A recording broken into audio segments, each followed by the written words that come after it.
Hello students, welcome to Magnet Brains. Let's start. मैं हूं शिप्रा तिवारी। आज के इस वीडियो में आप सभी का बहुत बहुत स्वागत है। बार बार मैं अपना ही नाम बता बता के इतना थक जाती हूँ, मुझे ऐसा लगता है कहीं आप मुझे भूल तो नहीं गए, पर मैं आपको भूलने नहीं दूंगी।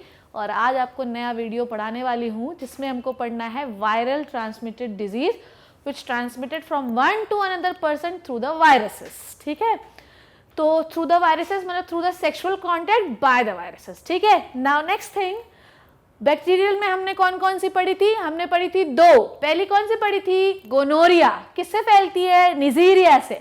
दूसरी कौन सी पढ़ी थी? सिफिलिस। किससे फैलती है? ट्रिपोनिमा से। ठीक है, दोनों के बीच में अंतर बताया था। दोनों सेक्सुअल कॉन्टैक्ट से फैलने वाली डिजीजेस हैं, मल्टीपल पार्टनर्स नहीं होने चाहिए। मैंने आपको बताया था कि जो गोनोरिया होता है वो एक्चुअली सेक्सुअल पार्ट में इन्फेक्शन करता है, पर जो सिफिलिस होता है, जो ट्रिपोनिमा होता है, वो बॉडी के अलग अलग पार्ट्स में इन्फेक्ट कर सकता है। तो आई होप कि लास्ट वीडियो आपको समझ में आया होगा, इसीलिए मैंने बैक्टीरियल और वायरल दोनों वीडियो अलग अलग बनाए हैं ताकि आप दोनों के बीच में डिफरेंशिएट कर पाएं और एक साथ देखने के चक्कर में खिचड़ी ना बन जाए। ठीक है, समझ में आई बात? Now let's come to the चमत्कारी बोर्ड। क्या कहता है ये कह रहा है कि सबसे पहला वायरल इन्फेक्शन है एड्स। हाँ, हमने अभी तक जितने भी सेक्सुअली ट्रांसमिटेड डिजीजेस पढ़ी उसमें हमने ये पढ़ा कि एड्स जो है, हम सब जनरली लोग कहते हैं सेक्सुअली ट्रांसमिटेड डिजीज होगी तो एड्स ही होगा। अरे भैया, एड्स नहीं है, बहुत सारे और भी हैं। ठीक है, पर हमें क्या पढ़ना है बच्चों? हमें पढ़ना है वायरल में सबसे पहला एड्स। ठीक, एड्स जिस वायरस से फैलता है उसे आप कहते हैं HIV, human immuno deficiency virus. अब इतनी कहानी में मैं तुम्हें पूरा HIV समझा दूंगी और तुम बोलोगे वाह क्या बात है। ठीक, सो लेट्स स्टार्ट कि एड्स का फुल फॉर्म होता है एक्वायर्ड इम्यूनो डेफिशिएंसी सिंड्रोम। ठीक है, एक एक करके इन वर्ड का मतलब समझते हैं हम लोग बच्चों। एक्वायर्ड का मतलब होता है आफ्टर द बर्थ। ठीक है, आई बात समझ में? एक्वायर्ड का मतलब क्या होता है बच्चों? एक्वायर्ड का मतलब होता है आफ्टर द बर्थ। ठीक, तो एक्वायर्ड का मतलब है आफ्टर द बर्थ। ठीक, चलो लिख देते हैं, पिंक कलर से लिखा है, बहुत अच्छा कलर होता है कि नहीं होता? चलो, so acquired immunodeficiency syndrome, the first word is acquired. Acquired का मतलब होता है जो जन्म के बाद हो। ठीक, चलो, इम्यून जो कि डिफेंस सिस्टम होता है, डेफिशिएंसी मतलब कमी, डेफिशिएंसी का मतलब क्या होता है? कमी। Syndrome cluster of symptom, syndrome का मतलब क्या होता है? क्लस्टर। क्लस्टर ना लिखूं, ये फिर बोलेगा कोई क्लस्टर क्या होता है मैडम, ये क्या होता है? चलो फिर तो मैं लिख देती हूं इसको, ग्रुप ऑफ सिम्टम्स। ठीक है, देखो ध्यान से, नहीं तो नजर इधर उधर उठेगी अटेगी तो समझ में नहीं आएगा। सो एक्वायर्ड इम्यूनो डेफिशिएंसी सिंड्रोम, ये पूरा वर्ड अपने आप में ही एक नई कहानी कहता है। एक्वायर्ड जन्म के बाद, इम्यून जो आपका इम्यून सिस्टम है, रोगों से लड़ने की जो आपकी पावर है, जो आपका पावर होता है, उसे आप कहते हैं इम्यून। डेफिशिएंसी कमी आ जाएगी ग्रुप ऑफ सिम्टम्स के थ्रू। तो अब इसको डिफाइन करूं मैं, आपकी बॉडी में कुछ जन्म के बाद कुछ ऐसे ग्रुप ऑफ सिम्टम्स होते हैं जिससे आपके इम्यून सिस्टम में डेफिशिएंसी हो जाती है। इसे हम HIV या एड्स कहते हैं। देख लो तुम, आपके बॉडी में आफ्टर द बर्थ कुछ ग्रुप ऑफ सिम्टम्स हो जाते हैं जिससे आपकी इम्यून सिस्टम में कमी आ जाती है, इसे हम एड्स कहते हैं। देख लो जितना लिखा, मैंने पूरी डेफिनेशन बना दी कि नहीं बना दी? हाँ मैडम, बना तो दी आपने। चलो, ये जिस वायरस से होता है उसे हम कहते हैं HIV, human immuno deficiency virus. यह वो वायरस है जो आपके इम्यून सिस्टम को तोड़ देता है, बिल्कुल तहस नहस कर देता है। आपके पास आखिरी में कोई ऑप्शन ही नहीं बचेगा क्योंकि इसका कोई ट्रीटमेंट ही नहीं है। ठीक है, चलो देखो, incurable and fatal as it suppress the immune system of the body, it can be transferred। चलिए, सबसे पहला है incurable। अच्छा, पहले मैं बताऊं कि ये होता क्या है। HIV जो होता है बेसिकली वो आपकी बॉडी को डिफेंस कौन देता है? आपकी बॉडी को डिफेंस देती है आपकी WBCs, ठीक है। आपकी जो वाइट ब्लड सेल्स होती है जनरली आपकी बॉडी उससे आपकी बॉडी को रोगों से वो बचाती है, ठीक। अब तुम सोचो कुछ ऐसे वायरसेस के बारे में जो WBC के अंदर ही घुस जाए। अगर ऐसे वायरसेस WBC के अंदर घुस जाए बेटा तो कौन लड़ेगा? बस यही तो कहानी है कि ये जो वायरस होता है ये WBC के अंदर ही घुस जाता है, इसलिए आपकी बॉडी में डिफेंस ही नहीं हो पाता। धीरे धीरे वो WBCs को मारने लगता है, आपकी बॉडी में WBCs की कमी हो जाती है और आपका इम्यून सिस्टम गिर जाता है। और आपको पता है कि इंसान भले HIV से ना मरे, वो बाकी रोगों से मर जाता है। जो लोग HIV से मरते हैं तुम मान लेना कि उनका इम्यून सिस्टम बहुत स्ट्रांग रहा होगा तो वो HIV से मर गए, पर नॉर्मली लोग HIV से मरेंगे ही नहीं, क्योंकि उनका इम्यून सिस्टम इतना गिर जाएगा कि वो HIV के अलावा जितनी बीमारियां होती हैं उनको सब हो जाएंगी और वो मर जाएगा। ठीक, समझ में आई बात? क्योंकि जब इम्यून सिस्टम गिरता है, जब तुम खुद बीमार होते हो तो तुम देखते हो कि आज पेट भी दर्द हो रहा है, आज बुखार भी हो रहा है, आज हमें सब हो रहा है, ठीक, क्योंकि इम्यून सिस्टम कमजोर है। सब सर्दी भी हो जाएगी, जो थोड़ा सा जो है तो आप पंखा AC में बैठेंगे तो आपको जो है तो सर्दी खांसी होने लगेगी। तो what is the mechanism of this? आपका इम्यून सिस्टम कमजोर है, ठीक है। नाउ कि इम्यून सिस्टम कमजोर होने की वजह से दूसरे रोग भी हो जाते हैं, जिससे आदमी एड्स से नहीं मरेगा पर दूसरी बीमारियों से मर जाएगा। अब ध्यान सुनना, इसका कोई क्योर नहीं है, इसको आप ठीक नहीं कर सकते, इसलिए लोग इससे बचाव करते हैं। समझ में आई बात? लोग कहते हैं गोनोरिया हो जाए, सिफिलिस हो जाए, टाइफाइड हो जाए, जो है तो TB हो जाए, सब हो जाए, सबका ट्रीटमेंट है, पर ये ना हो किसी को, क्योंकि इसका कोई ट्रीटमेंट नहीं है। बॉडी के इम्यून सिस्टम को ये पूरी तरीके से सप्रेस कर देता है और सेक्सुअली ट्रांसमिट हो सकता है from one partner to another during the sexual intercourse with an infected person, ये ट्रांसफर हो सकता है। दूसरी बात, आजकल जैसे कि अभी तो नहीं होता ऐसा, पर आप लोग आज अपने मम्मी पापा से पूछिएगा कि जब वो लोग इंजेक्शन लगवाने बहुत पहले जाया करते थे तो ग्लास की सिरिंज आती थी, उसको लोग बॉयल करते थे और उस ग्लास की सिरिंज को रीयूज करते थे। पर आजकल ऐसा नहीं होता, आजकल हम डिस्पोजेबल सिरिंज यूज करते हैं। डिस्पोजेबल सिरिंज मतलब निकाले, अपना इंजेक्शन लगाया और उसको डिस्पोज कर दिए, फेंक दिए। तो अगर किसी एक का इन्फेक्ट, जैसे ब्लड का कांटेक्ट, अगर देखिए किसी भी बॉडी फ्लूइड का, इन्फेक्टेड पर्सन का बॉडी फ्लूइड अगर दूसरे इन्फेक्टेड पर्सन के बॉडी फ्लूइड से कांटेक्ट में आएगा ना तो डेफिनेटली ये बीमारी होगी। तो बोलो मैडम तो उसमें तो ये लिखा था कि जो है तो थूक से तो नहीं फैलती है। तो नहीं फैलती बिकॉज जो आपका जो स्पिट होता है, जो आपका थूक होता है, it is not in the contact of the blood, ठीक है। तो थूक वो उससे नहीं फैलता, ये फैलता है किसी बॉडी के सिक्रीशन से, जैसे कि स्पर्म्स हो गए। अब स्पर्म्स में चारों तरफ से ब्लड की सप्लाई होगी, याद समझना ये बात को।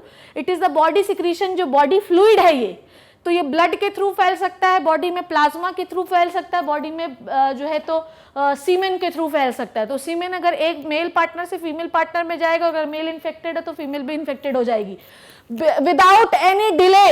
मतलब उसको होगा, उसको पता नहीं चलेगा, 10 साल बाद उसको पता चलेगा कि उसको बीमारी थी, ठीक है।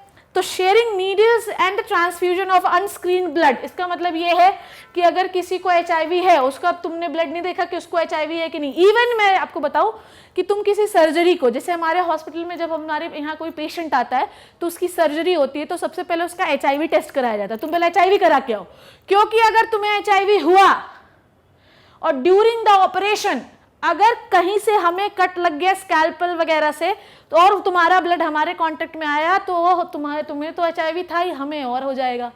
तो इसलिए अगर हम लोग ब्लड ट्रांसफ्यूजन कराते हैं, किसी दूसरे से ब्लड लेते हैं, तो सबसे पहले हेपेटाइटिस और HIV का टेस्ट कराना ही चाहिए, नहीं तो वो आपको भी हो जाएगा। उसके बाद किसी की सिरिंज यूज नहीं करनी चाहिए। इंजेक्शन लगा लिया और आप अपने 10 रुपए बचाने के लिए उसकी सिरिंज इस्तेमाल कर ले, तो याद रखना कि आपसे मूर्ख व्यक्ति कोई नहीं होगा। इसीलिए आजकल डिस्पोजेबल सिरिंज चली हुई है, उसको फेंक देना चाहिए, नई जो है 10 रुपए खर्च कर लो, उससे क्या होता है, ठीक। From the mother to the child via placenta during the pregnancy, ठीक है।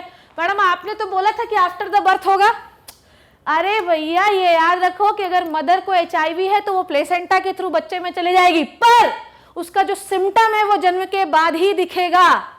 समझ में आई बात? तो अनप्रोटेक्टेड सेक्स नहीं होना चाहिए। उसके बाद अगर आप जो है यूज्ड सीरिंज नहीं यूज करनी चाहिए। तीसरा होना चाहिए कि प्लेसेंटा से माँ को फैल सकता है तो माँ को नहीं होना चाहिए। इवन जो माँ प्रेग्नेंट होने वाली है, अगर उसको क्या HIV है तो उसे कभी भी कंसीव नहीं करना चाहिए, क्योंकि बच्चे को डेफिनेटली होगा, ठीक है। नाउ अब इसका इलाज क्या है? कोई इलाज नहीं है। इसका सिम्टम हम दूर कर सकते हैं, जैसे कि जिस दिन से हमको ये पता चले कि किसी को HIV है तो उसको हमेशा फिल्टर्ड एनवायरनमेंट में रखना चाहिए। फिल्टर्ड मतलब ये नहीं कि उसके चारों तरफ चाय छन्नियाँ लगा देना चाहिए, ऐसा नहीं है, पर हाँ ये है क्योंकि उसका धीरे धीरे इम्यून सिस्टम क्या होगा बच्चों, गिरना शुरू हो जाएगा, इसलिए हमेशा उसको ऐसे एनवायरनमेंट में रहना चाहिए जहाँ से दूसरे कोई इन्फेक्शन ना है। क्योंकि आपको पता है कि जिसको HIV रहता है उसको सबसे पहले TB हो जाता है, ट्यूबरकुलोसिस, तो आदमी TB से मर गया, टाइफाइड हो गया, ठीक है, और कोई कैंसर हो गया, तो आदमी HIV से तो 10-20 साल बाद मरेगा, उसके पहले ही इतनी बीमारियां हो जाएंगी कि वो मर जाएगा। ठीक, तो ये चीज याद रखना कि किस तरीके से हम HIV से बॉडी को प्रोटेक्ट करते हैं। नाउ नेक्स्ट थिंग इज, तो ये एड्स समझ में आया, इसका कोई क्योर नहीं है, थोड़ा सा अपने आप का बचाव करने के लिए आप कोई एंटीबायोटिक खा सकते हैं, पर उससे बॉडी को बहुत ज्यादा कोई फर्क नहीं पड़ेगा। अगर हो गया है तो मैंने सिम्टम बताया, सिम्टम क्या होगा, आपको बुखार आने लगेगा, उल्टियां होने लगेंगी, मतलब सब्सिक्वेंटली बार बार आपको दस्त होगा, आपको बुखार चढ़ेगा, आपको समझ में नहीं आएगा कि बॉडी में हो क्या रहा है। जब डॉक्टर के यहाँ जाएंगे तो सबसे पहले बोलेगा HIV टेस्ट कराइए और आप पॉजिटिव आ जाएंगे, क्योंकि ये कंटिन्यूसली ये सब जो सिम्टम थे, दस्त, उल्टी, बुखार, ये रीअकरेंट थे, बार बार हो रहे थे। तो ये चीज आपको याद रखना है, ठीक है। Now next thing is the human papilloma virus, HPV, पूरा नाम याद मत करिएगा, HPV human papilloma virus, HPV बड़ा ट्रेंड में है इस समय। जेनाइटल वॉर्ट्स, वॉर्ट्स का मतलब फोड़े, वॉर्ट्स का मतलब मैंने आपको बताया था ना, फोड़े, फफोले जिसको आप कहते हैं। It causes the warts over the external genitalia and the perianal area, मतलब एनस वाले एरिया और एक्सटर्नल जेनेटेलिया में फफोले पड़वा देता है ये, ठीक है। Podophyllum preparation are effective for the treatment, इसका मतलब ये है कि इसमें कुछ कुछ लेप लगाए जाते हैं जेनाइटल वॉर्ट्स में, जिसकी वजह से ये ठीक हो जाता है।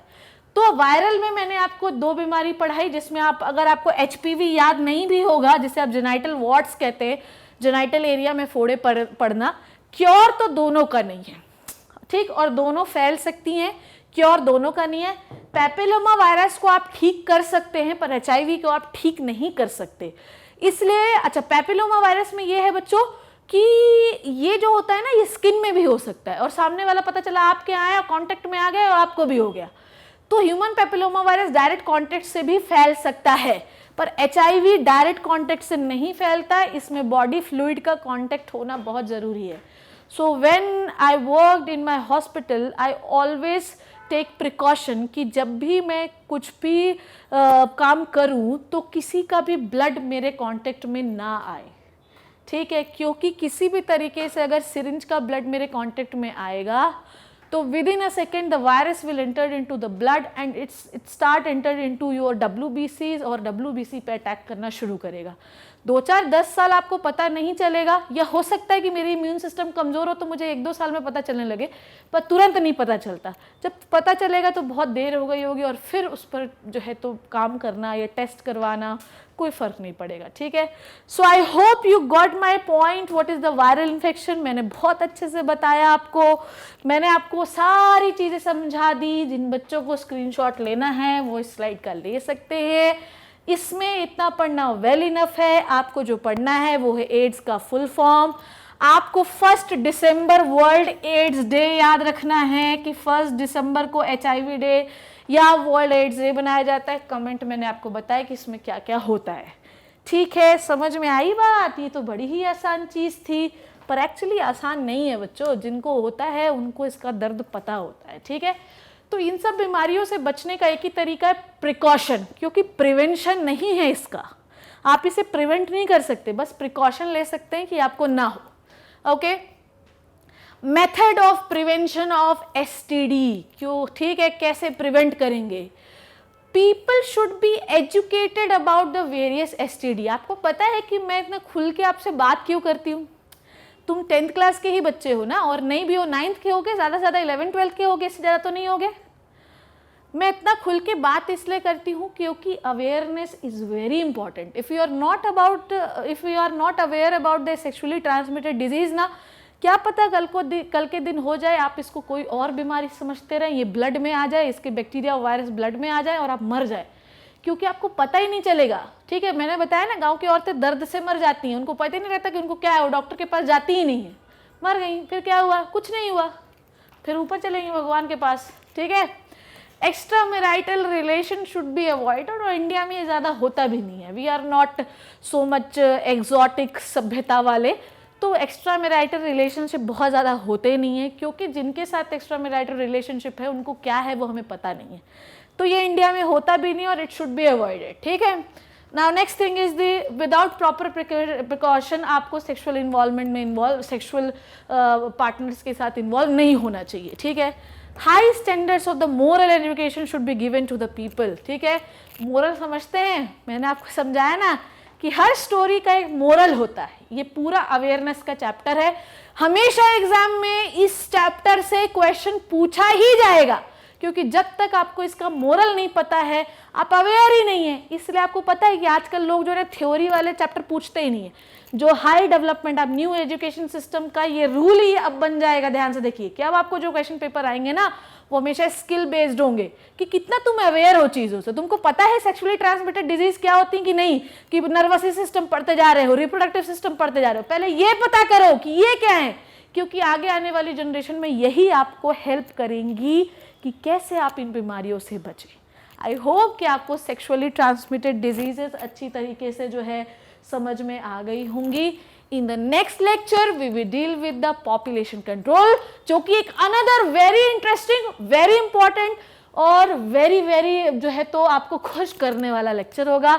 सो नेक्स्ट क्लास में आप लोगों के साथ मैं पॉपुलेशन कंट्रोल के बारे में बात करूंगी। तब तक के लिए थैंक यू सो मच।